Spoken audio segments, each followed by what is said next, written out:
young people who think that if they struggle with this sin, they're just gonna have to be alone for the rest of their lives, I would say, you're not alone. You have an intimate relationship with Jesus Christ, who really is, he's truly going to satisfy all of your needs if you really put your trust in that and focus on him and not focus on social media and not focus on the world. And eternity is a very long time. And at the end of your life, what do you want your life to be? What do you want your life to have been? Do you want it to be about, like Esau selling his birthright for a single meal? Esau came in from hunting and he saw Jacob's soup and wanted it so badly, he had to satisfy that appetite right then and there, that he was willing to sell his birthright. Instead of waiting for the promises of God, like in Hebrews chapter 11, those in the hall of faith in Hebrews, those men and women were willing to wait for the promises of God. They were looking to the heavenly country. They were looking to the reward. So I would encourage young people to not focus on here and now, but to keep your eyes on Christ, keep your eyes on the future and on the future promises of Christ.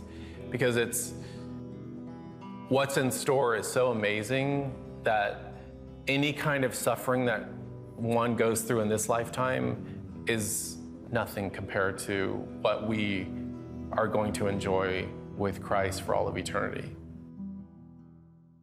We always appreciate Beckett's perspective. He Definitely. mentioned Hebrews 11, and of course Hebrews 12.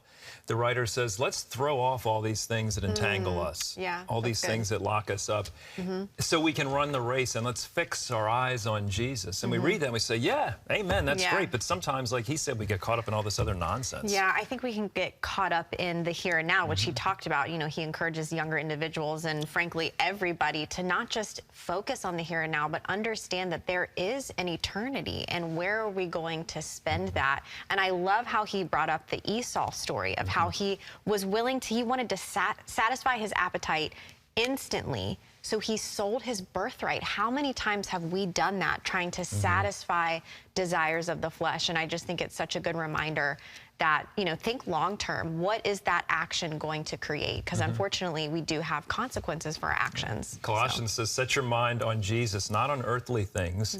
And that's good, too, because it reminds us, you know, we're going to be constantly disappointed by the world, aren't we?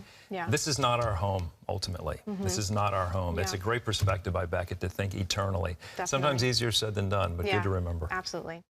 Hey everyone, I'm Ashley Key. Thank you so much for watching this video. Be sure to like, subscribe, and hit the notification bell so we can reach more people with encouraging content like you just watched, and so you never miss a beat. See you next time, and God bless.